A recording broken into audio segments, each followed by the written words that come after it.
Ils sont nombreux les jeunes qui rêvent de réussite, mais qui ne persévèrent pas assez suffisamment pour y arriver. Ce manque de persévérance entraîne souvent les jeunes vers des activités douteuses avec des conséquences désastreuses.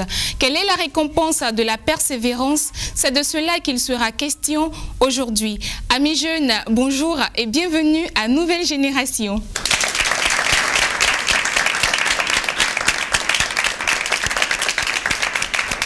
Notre invité de ce jour est atypique. Après 24 années dans la rue et une persévérance à toute épreuve, il s'en est sorti. Découvrons ensemble l'histoire de Ange Anderson Kwame qui est passé de la rue pour s'asseoir à la table des rois.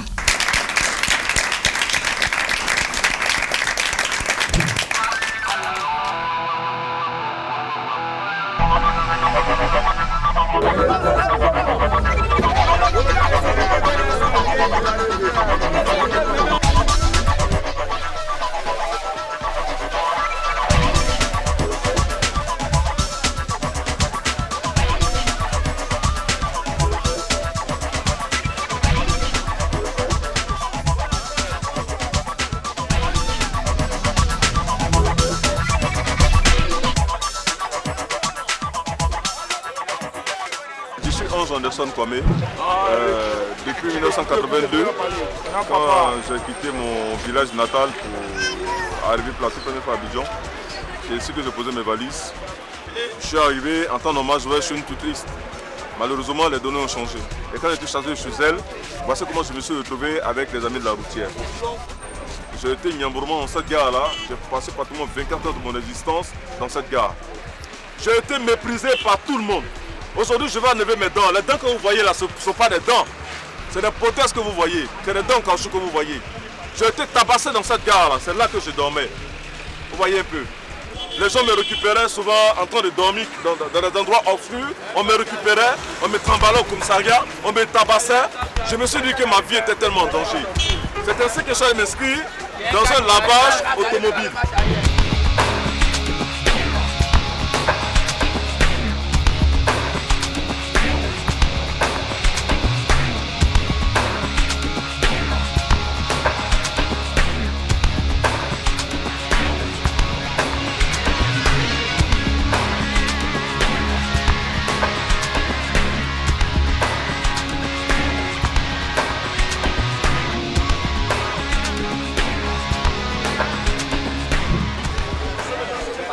Voilà, c'est dans ce lavage que je suis parti parce que j'étais fatigué de vivre les dures réalités de la gare. Et quand j'ai commencé à laver la voiture, un jour je suis allé au village et mon petit frère m'a dit bon, ok grand frère, moi je vais aller en Europe. J'ai dit mais moi je suis à Abidjan, je ne suis qu'un pauvre laveur de voiture. Je ne peux pas t'amener en Europe avec les moyens que j'ai. C'est là que j'ai rencontré quelqu'un.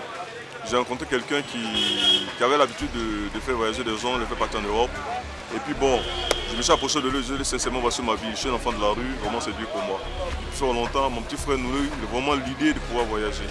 Donc ok, comme tu veux faire voyager ton petit frère, fais-le venir, on va voir ce qu'il allait faire, on va voir vraiment ce qu'il allait le faire. Et j'ai fait avec mon petit frère de village.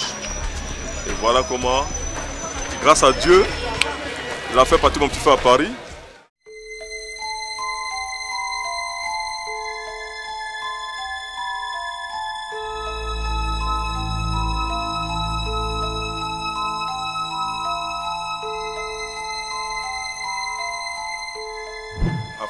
Après le lavage automobile, voici où j'ai décidé de poser mes valises pour un nouvel horizon d'espoir.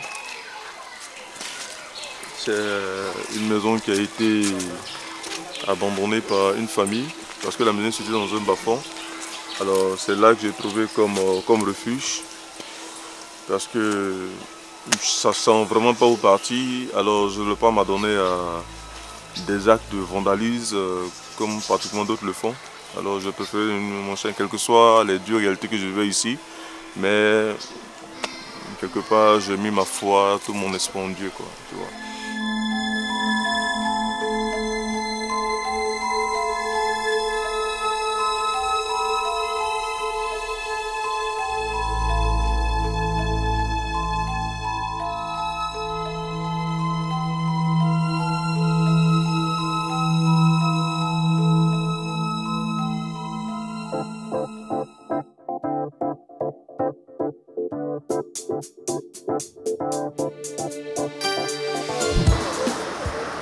après à Bobo. C'est ainsi que mon petit frère que j'ai fait voyager m'appelle un jour, il m'a dit, bon grand frère, tu m'as fait venir à Paris. Aujourd'hui, ça va un peu. Alors, quelle activité qui marche à Abidjan pour que nous puissions nous investir dedans? Bon, je lui ai dit que je ne sais pas, tout va dépendre de lui. Il m'a dit bon, il pouvait me faire venir une voiture. Alors mon petit frère m'a fait venir une voiture. Quand la voiture est venue, c'est ici que je suis venu demander une parcelle de terre dans l'espoir de pouvoir exposer la voiture ici. Quand je fais garer la voiture que mon petit frère m'a fait venir, et quelques temps plus tard, la voiture a été vendue à 4 300 000. Combien d'années vraiment de misère, la toute première fois de ma vie que je percevais 4 300 000. C'est ainsi que j'ai commencé à m'investir dans des petites activités.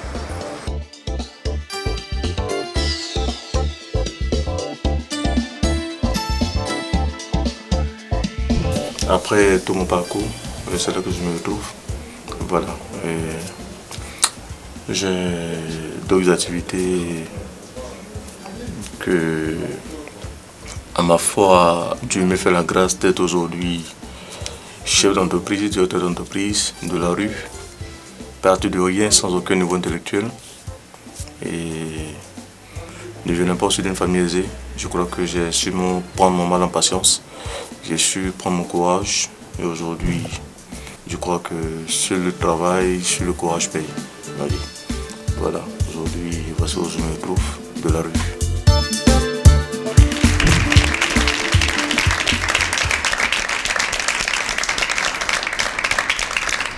Un parcours hors du commun qui a suscité en chacun de nous beaucoup d'émotions. Recevons maintenant Anderson Kwame.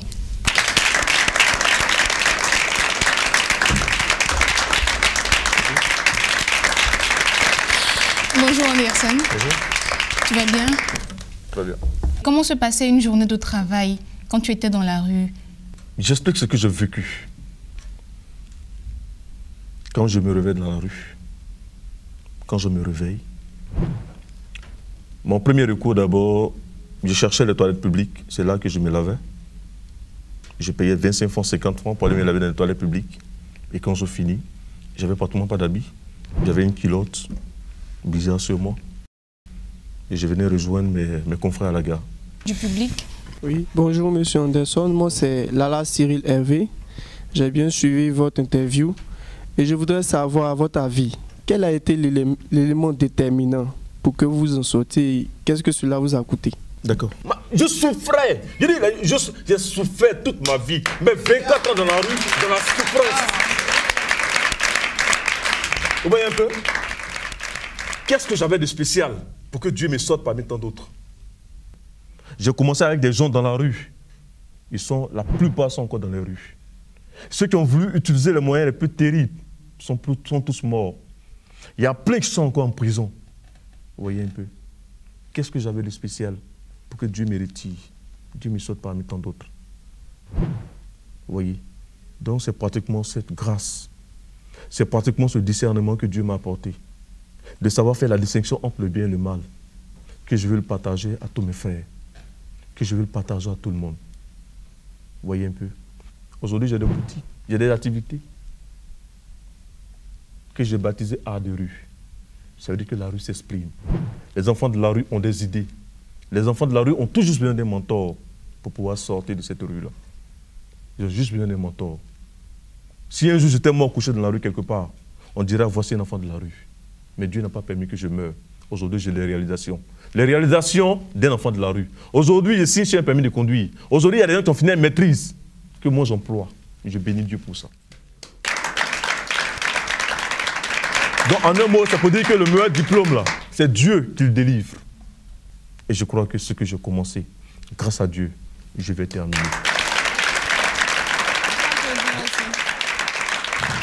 Quelque chose, tout ce qu'on dira de vous, que cela ne soit pas un complexe pour vous.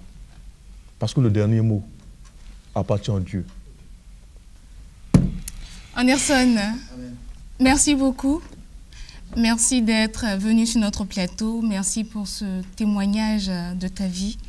Et nous espérons que la jeunesse d'aujourd'hui prendra conscience et prendra exemple sur toi. Il faut persévérer et ne jamais baisser les bras. La percée est possible malgré les obstacles qui se présentent. Ne te décourage pas, cher ami. Le parcours de Anderson en est l'illustration. Persévère et tu recevras la récompense. As-tu des questions ou veux-tu plus d'informations? Alors contacte-nous à l'adresse qui s'affiche sur ton écran. Nous saurons communiquer. Sur ce, porte-toi bien et à très bientôt.